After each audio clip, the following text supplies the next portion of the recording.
you're in charge of your thoughts, okay? It's where you are fully awake, you are present, and you are driving your thoughts and actions. When you're doing that, your prefrontal cortex is active. The prefrontal cortex is the part of the brain that you need in order to learn new behavior, in order to do something difficult, in order to do something uncertain, in order to do strategic thinking. So I'm going to give you an example. So I'm a righty. If I were to try to write with my left hand, I could do it. It would look like I was writing with my foot. And if Lewis came up to me and said, "Hey, Mel, you want some bulletproof coffee?" I'd be like, "Lewis, I'm trying to concentrate. I can't do this." My prefrontal cortex would be al fuego because it is firing on all cylinders to communicate to my hand new behavior. So the thing that's cool about that is that you can use a simple trick.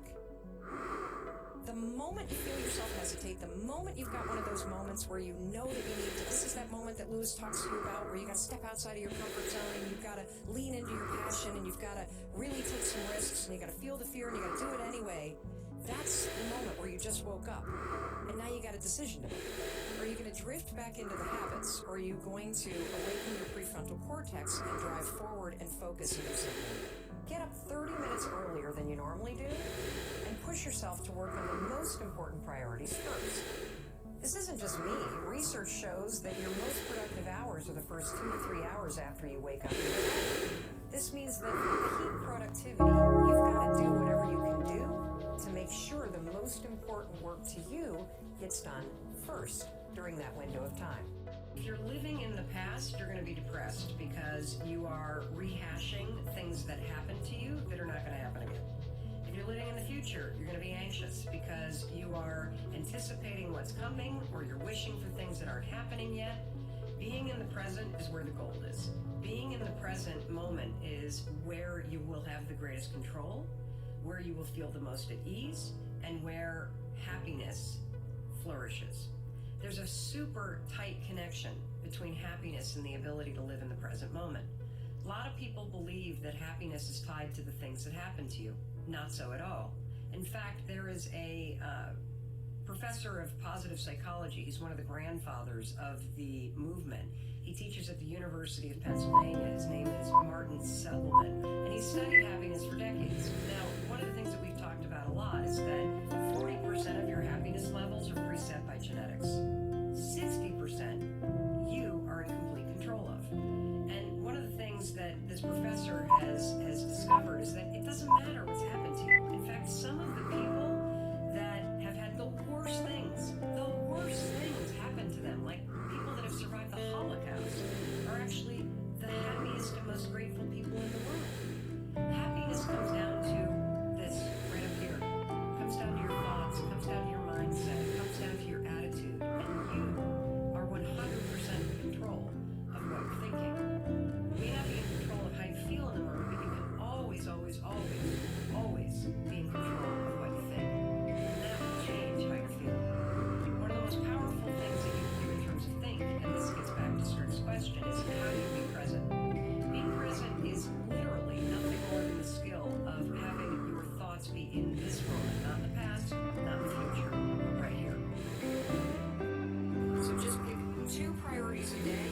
Whenever you have some spare time or you've got some wiggle room in your schedule, that's when you force yourself to sit down and work on those 2 priorities for the day. Because here's the truth about a to-do list. Eventually that crap will get done. And typically what we do all day long is we're usually putting out fires, we're responding to emails, we're sitting in meetings that other people have called, and our days get filled doing things for other people. So what I want you to do is I want you to start thinking about every single day, what are 2 things that are priorities for you, and then find time whenever you can, even if it's just 10 minutes, to sit down and work on them. Once you start seeing something bigger, I know you're all successful. I'm talking about something really big for your life. In order to do that, you have to answer this question. What do you really want? I'm not talking about something small. I'm not talking about a little haiku. I'm not talking about renovating your kitchen. I'm not talking about signing on 10 new customers this month.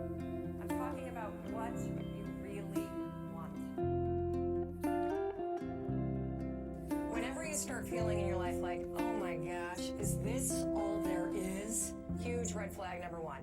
Number two, when you spend your energy being jealous or having the grass is greener over there, another big wake-up call for you that you're ready for a change. And then the other final red flag is if you're spending your life waiting to be happy. I'll be happy when? I'll be happy when I get married. I'll be happy when I change my job. I'll be happy when I launch a business.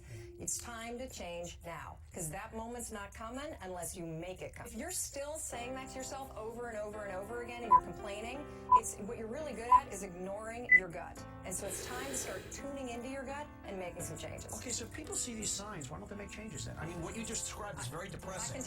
I can tell you why. The reason why they don't make changes is because what happens is you say, okay, I want to do X. And then immediately what you see next are all the obstacles. And so you're actually smart. You're not necessarily afraid. You're smart because you think, how the hell am I going to go from being a lawyer to a carpenter when I have a mortgage to pay? I've got tuition bills to go. My wife is going to kill me if I make this kind of change. And so you get stuck because you see obstacles. And then you never do anything. Don't quit your job. That's number one. Second thing is, I think most change in life is not about putting on a big cape and jumping off a cliff or out of an airplane. It's more like leaning into something. So if you find yourself daydreaming about something or wishing that you could change your life, start investigating. Start having conversations about it. Start leaning into change, right? I've heard a lot of experts say that fear isn't real. That is such a bunch of baloney. Fear is so real. In fact, there are probably things that you're afraid of doing right now in your life, in your relationships, at work. And the fact that you're afraid, that's robbing you of all of the experiences that you want to have in your life. I mean, if you're afraid to fly, that's going to limit your ability to travel and see the world or go visit friends. If you're afraid of public speaking, that's going to really limit your ability to express yourself and share your ideas. If you're afraid of talking to your boss or asking for a raise, that directly impacts how much money you make. Well, what if you are dreaming of starting a business or you've already started a new business, but you're afraid to talk to people? You're afraid to share your business with people. And fear is something that stops us all. And that's why I'm here to talk to you. Because it doesn't have to be. Fear is real, and I am going to share a secret weapon that I have used for years to beat every single fear that used to stop me. What do you do when you're about to go talk to your boss and you feel afraid? What do you do when you have to get on a plane and you're actually terrified of flying? What do you do if you got to give a presentation and you are afraid of public speaking? Here's what you're going to do. Come up with an anchor thought. What's an anchor thought? Well, an anchor thought is something that's going to anchor you so that you don't escalate any situation into a full-blown panic attack or into a situation where you screw things up. It's a way for you to anchor yourself so you maintain control over what you're thinking and how you behave. So here's an example with flying. It's important when you're creating an anchor thought to pick something that is in the proper context of what you're afraid to do. So for flying, pick an anchor thought that has to do with the trip that you're taking.